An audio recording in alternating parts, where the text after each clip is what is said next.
As Secretary of State, Madeleine Albright was known for diplomatic pronouncements and fashion statements, famous for her hats and her pins. Katie Couric tells us there's a story behind those pins. This is the trailing eagle. It's part jewelry collection. This particular pin was given to me by the president of Yemen. Part diplomatic arsenal. Did you ever think your pins would wind up in a museum? Never, never, never. Madeleine Albright made history as the first female Secretary of State. Her brooch collection, or her pins as she calls them, have a history all their own. Would you say this is the most important pin in your collection, or at least the pin that started it all? This is the pin that started it all, because what happened was Saddam Hussein, after I'd come to the United Nations as ambassador, called me an unparalleled serpent. And I happened to have the snake pin, and so I thought, well, when we deal with Iraq, I'm going to wear the snake pin.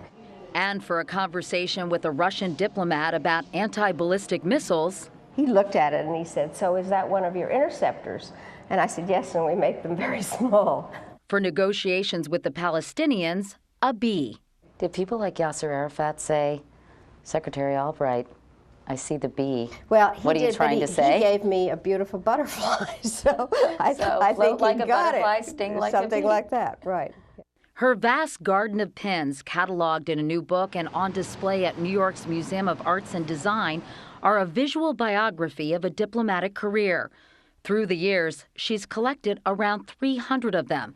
Some were purchased for special occasions. I thought, if by some miracle I'm Secretary of State, I might buy this pin for myself. And so I did go get it when I was named, and I thought, well, I'll wear it for my swearing in. Others were gifts from diplomats all over the world. This dove was given to me by Leah Rabin, who is the widow of Prime Minister Rabin, who had been assassinated.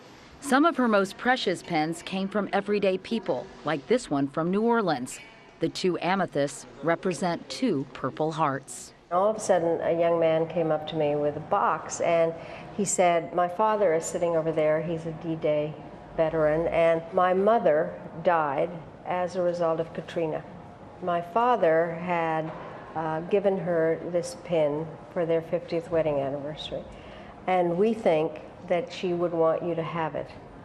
And I was undone. I really was undone. For Secretary Albright, the pins are more than the materials they're made of. As she broke the glass ceiling, and of course she has a pin for that too, she broke the ice with foreign ministers and paved the way for her sister secretaries, Condoleezza Rice and Hillary Clinton. My 7-year-old granddaughter said to her mother, "So what was the big deal about Grandma Maddie being Secretary of State? Only girls are Secretaries of State." And in her lifetime, except for a little bit of Colin Powell, it's been girls.